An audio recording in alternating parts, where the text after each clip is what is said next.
gözümün yaşını kuruttu. O gözyaşım mənə qaldı. Demək eşqim belə bitdi, sevgi son mənzilə yetdi.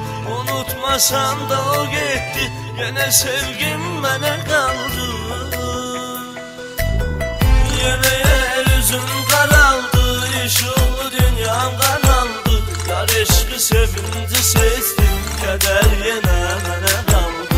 Yenə yer üzüm qaraldı, işıqlı dünyam qaraldı. Yar eşqi sevinci sezdim, kədər yenə mənə qaldı. Kədər yenə mənə qaldı.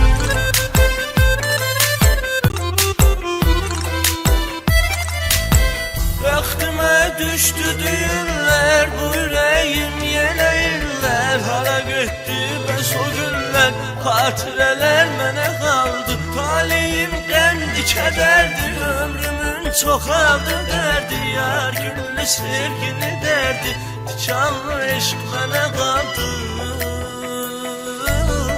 Yenə yer üzüm qaraldı, işıqlı dünyam qaraldı. Yar eşqi sevinci sezdim, kədər yenə mənə qaldı. Yenə yer üzüm qaraldı, işıqlı dünyam qaraldı. Yar eşqi sevinci sezdim, kədər yenə mənə qaldı. Kədər yenə mənə qaldı. Yenə yer üzüm qaraldı, işıqlı dünyam qaraldı. Yar eşqi sevinci sezdim, kədər yenə mənə qaldı. Yenə yer üzüm qaraldı, işıqlı dünyam qaraldı.